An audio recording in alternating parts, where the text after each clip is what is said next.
सचिन ने कर दिया 27 लाख रुपए के राज का खुलासा। रेणुका ने तेजस और रोशनी को जड़ दिए जोरदार थप्पड़। दोस्तों, उड़ने की आशा के आने वाले एपिसोड में देशमुख परिवार की खुशियों पर छाने वाला है घना अंधेरा। कहानी की शुरुआत होती है सचिन से। उसके चेहरे पर गहरी सोच की लकीरें हैं।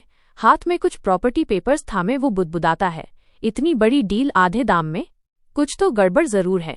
उसी वक्त उसका फोन बजता है। स्क्रीन पर नाम चमकता है, ऐशा कॉलिंग।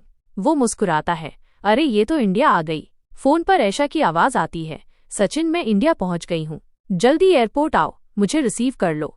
सचिन जल्दी से सायली से कहता है, वो कनाडा वाली मैडम आ गई है, मुझे निकलना पड़ेगा। सायली मुस्कुराकर चुटकी लेती है, उसके लिए तो तू हमेशा तैयार रहता है। सचिन हंसता है और बाहर निकल जाता है। उधर देशमुख परिवार नए बंगले में जश्न के मूड में है।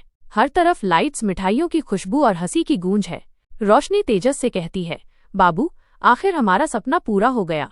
बस ध्यान रखना, सच्चाई किसी को पता नहीं चलनी चाहिए। अगर सब जान गए कि ये डील कैसे हुई तो सब खत्म।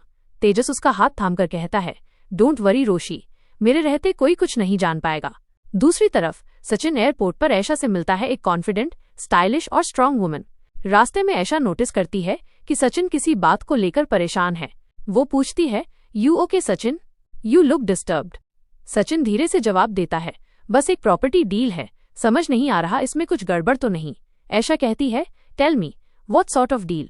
सचिन बताता है, मेरे भाई ने एक प्रॉपर्टी खरीदी थी जिसकी मार्केट वैल्यू 7 करोड़ है, लेकिन उसे सिर्फ 3 करोड़ में बेच दिया गया। ओनर जल्दबाजी में था, बिना किसी को बताए शहर छोड़ गया। ऐशा का चेहरा गंभीर हो जाता है, पेपर दिखाओ, शायद मैं मदद कर पाऊं। सचिन फोन खोलता है, लेकिन गैलरी में तेजस की फोटो दिख जाती है। ऐशा उस फोटो को देखकर चौंक जाती है, ये कौन है? सचिन हंसकर कहता है, मेरा भाई तेजस, वही जिसने ये प्रॉपर्टी खरीदी है। ऐशा के चेहरे का रंग उड़ जाता है। तेजस देशमुख? सचिन हैरान, आप जानती है मेरे भाई को? ऐशा हल्की हंसी के पीछे दर्द छिपाते हुए कहती है, हम बिजनेस पार्टनर्स थे कुछ साल पहले। सचिन पूछता है, उसने बताया था कि कोई 27 लाख लेकर भाग गया था। ऐशा शांत स्वर में बोलती है, उसने झूठ कहा, मैंने खुद उसके पैसे लौटाए थे, पूरे 30 लाख, ब्याज समेत।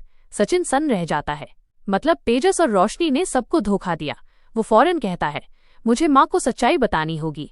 ऐशा बोलती है, मैं भी चलूंगी, मेरे पास सारे सबूत हैं। शाम का अंधेरा फैल रहा होता है जब सचिन और ऐशा देशमुख बंगले के बाहर पहुंचते हैं। अंदर से म्यूजिक और हंसी की आवाज आ रही है। सचिन डोरबेल दबाता है। दरवाजा खुलते ही सबकी मुस्कानें थम जाती हैं। रेणुका सामने आती हैं, ऐशा को देखकर हैरान रह जाती हैं। सचिन कहता है, आई, मुझे आपसे कुछ जरूरी कहना है। तेजस और रोशनी अंदर से आते हैं। सचिन पूरी बात साफ साफ बता देता है। ऐशा सबूत दिखाती है, bank transfer, emails, receipts. Renuka का चेहरा गुस्से से लाल हो जाता है। तेजस सीढ़ियों से उतरते हुए ऐशा को देख ठिठक जाता है। ऐशा, तू यहाँ? रेणुका की आवाज गूंजती है, हाँ, और उसने सब बता दिया कि तूने अपने ही घरवालों से धोखा किया है। रोशनी घबरा जाती है। तेजस सफाई देता है, आई, मेरी बात सुनो। लेकिन रेणुका उसे जोरदार थप्पड़ मारती है। जब सारे पैसे लौट आए थे तो झूठ क्यों बोला? तेजस टूटे स्वर में, मैं मजबूर था। रेणुका चिल्लाती है, बस मजबूरी नहीं, लालच था तेरा। रोशनी बीच में आती है, आई, प्लीज, मैंने कुछ नहीं किया। रेणुका उसे भी थप्पड़ मारती है, तू भी साथ थी इस धोखे में। सचिन की आंखों में निराशा और दर्द है। रेणुका गुस्से में कहती है, अब तू इस घर से निकल जा। जब तक सच्चाई से सामना नहीं करता तू इस परिवार का हिस्सा नहीं रह सकता। सायली आगे बढ़ती है और सचिन से कहती है, तूने सही किया सचिन, सच्चाई सामने आनी ही चाहिए। लेकिन सवाल अब भी बाकी हैं। क्या तेजस फिर से परिवार का भरोसा जीत पाएगा?